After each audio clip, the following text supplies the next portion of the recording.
I am here in Xixia County. Xixia is hailed as the home of apples in China. The city lies on a latitude of 37 degrees north, like other important natural production regions as Bordeaux and Sicily. Xixia's hilly terrain and mild weather offer some of the best conditions for growing apples. That's why farmers in this region earned an enviable income at one time, but now they are under the same threat as other less developed regions around the world. Experience from global research has found a phenomenon called the two agencies and two weaknesses, an issue that's getting more prominent, and Xixia is a typical example. Is there a way, a solution to break through this problem of these managed villages and give them a new life? Let's find out.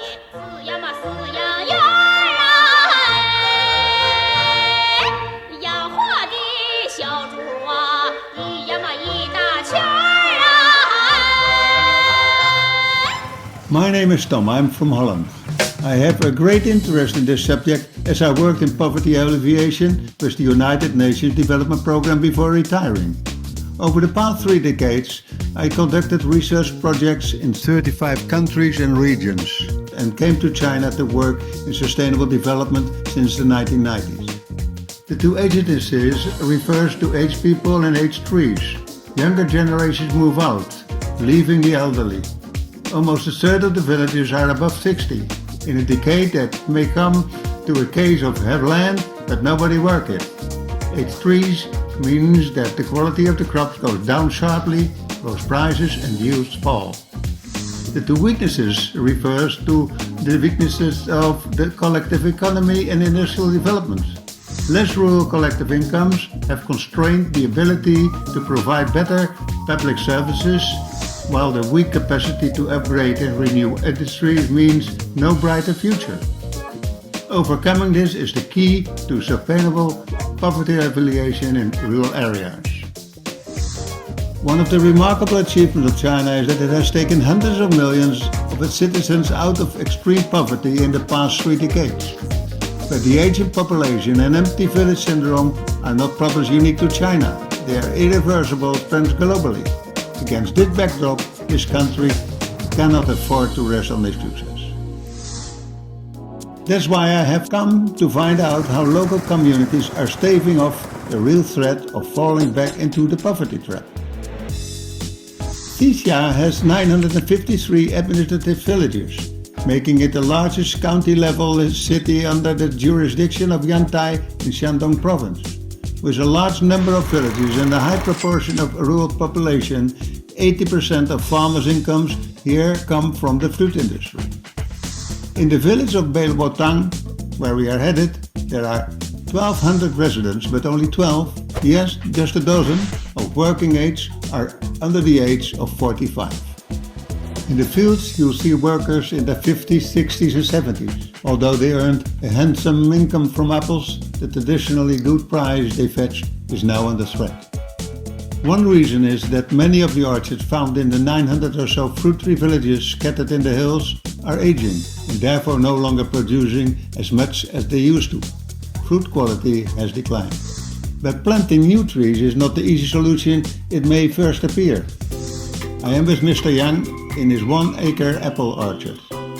He decided to do some replanting 10 years ago, but it took 3 to 4 years before he was able to earn any money from the new crop. So you can see why farmers are reluctant to change their methods, even though it's in their best interests. The lack of a modern irrigation system in an area where there is water shortage is also a major handicap. How is the watering the trees, that they get enough water all the time? How will you bring it to the trees? Oh, because it's going down. Because it is higher, it is on the slope. It's hard work, and they're old. I can imagine, as I am not young either. This year Mr. Yang also introduced a new apple variety. 140 trees can now be planted per acre, instead of 40 or so of the taller trees. This means greater yields. It also means more labor and a wait of up to 4 years for them to bear fruit. To supplement his family income during the transition, Lao Yang grew peanuts between the apple trees. Mr. Yang told me that he's 60 years old.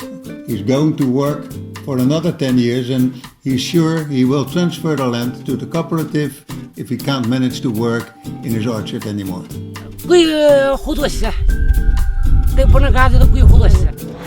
Mr. Yang clearly sees the farming community's cooperative as a safety net.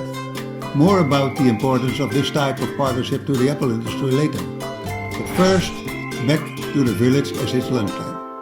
We are here in Beiluotang village and I've joined the family Lee.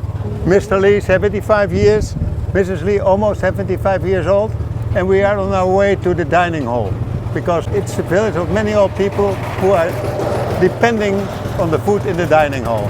We are approaching now, we go out and we will see what's happening in the dining hall. The canteen is for residents aged 70 and older. It is heavily subsidized by contributions from the cooperative village enterprise as well as the children of the elderly. Meals are free for those unable to pay. Good afternoon. Is it possible to have some food here? 73. Yes. It's a community-driven anti-poverty fighting experiment based on a model known as party-led cooperatives, enterprises and public welfare. The Communist Party of China has always seen the cooperative movement as integral to rural development. The collective income of the Beiluotang cooperative supplements the role of the state pension in the old rural system. So where does collective income come from? After a great lunch, let's visit an agricultural cooperative to find out more. I'm here at what's called the National Industrial Park, a party-led cooperative apple farm in Hanqiao village, which is quite similar to Beiluotang. It has more than 1,600 inhabitants, only 200 of whom are under the age of 70. Next to me is Mr. Liu, the manager. Here the orchards are modern, well-managed, irrigated, more productive and less labor-intensive. What are the benefits for Mr. Yang and other farmers when they join the cooperative? Farmers lease their land to cooperatives, each get 20% of yield relative to the size of their land, so it's an attractive option. And they can earn additional income as workers in the orchards of the cooperative. The success of the park has led to Hanxiao's removal from the list of poverty-stricken villages. This cooperative model is very promising on two counts. It offers a solution to the problem of aging farmers, and it transforms declining old orchards into high production parks. According to Mr. Liu's calculations, after 7 to 8 years, a 10% dividend for the 20 or so acres of collective land here will bring 3 million yuan, about $500,000 to Hanxiao village. The village, however, has to play second fiddle to Beiluotang and Xixia Economic Development Zone, which has a larger industrial park, which, because of its size, can accelerate mechanization. Not only the scaled-up industrial park model can quicken the pace of mechanization, what's more, new farmers, professionally educated, are taking up jobs. A career in modern agriculture has become more appealing to the younger generation. Wandao can inspire other areas to take up the party-led cooperative model and escape the poverty trap for good. The government helps to provide goods and services necessary to move apples from the farm to the consumer, from production, packaging, warehousing, transport, food processing, marketing, the works. We are now in Dongbeiqiao village in the suburbs of expanding Xixia. It's typical of an outskirt area, straddling urban and rural life. The cooperative here is trying an innovative approach that takes advantage of its suburban location. It specializes in what's called ecological circular farming, combining higher value fruits such as strawberries, cherries, as well as insects and other products targeted at urban consumers and tourists. This has led the villagers to higher incomes and inspired ideas on diversified agricultural management. Mr. Liu, I understand you are the first recruited manager of a kind of cooperative as this one. And at the same time you also came back from Beijing. You went out of Xixia and you went to Beijing and you came back. Can you tell us why? 中国的发展已经进入了快车道，我们农村巨大的人口基数以及远远没有被发掘的市场潜力，为我们创业者提供了越来越好的创业环境，这也是吸引我回来创业的最大的动力。From Dongbeichao village, which is lucky enough to lean on urban resources, we are now going high up in the mountains to Idia village, where difficult access, water scarcity and low soil fertility make it very hard to reduce poverty. To overcome the tough natural conditions, Idia village cooperative came up with a credit system, where labor earns points and points coupons are exchanged for shares. Because of the incentives, the 30 or so elderly farmers have worked hard to build roads and irrigation facilities. Economies across Asia and the Pacific have been hit by a shrinking workforce. Governments in these countries must encourage older people and women to work and join the workforce. Although at this point it is not clear whether these policies are effective. Party-led cooperative of Idia village sets a positive example. Farmers grow cherries on the hillside and raise Tibetan pigs. Now they look forward to the harvest season. We came here to understand how Xia is coping with the threat of poverty brought by an aging population, a lack of labor and the decline in apple quality. And what did we learn? In China, the household responsibility contract system and rural tax exemptions once brought unprecedented enthusiasm to farmers and played an important role in alleviating rural poverty. But in the 40 years of reform and opening up, the urbanization trend of the rural population has also laid a hidden danger. What happens when villages become just shells of their original selves? Many governments around the world face the challenge of a quickly aging population and the need to provide for a sustainable pension system, meaning higher government expenditure. That's why Japan has already gradually hiked sales taxes, which shifts the burden onto average citizens. The Xi'an methods of party-led cooperatives tries to bring in more collective income to boost fund reserves needed for public spending. This overcomes the problem of low rural tax revenue. In the past 3 years, almost 700 villages in Xia have set up cooperatives, almost 3/4 of the county. The 47,000 households involved have made an extra 60 million yuan in incomes. That's $51 million. While the village incomes have grown by 270 million yuan, $38 million.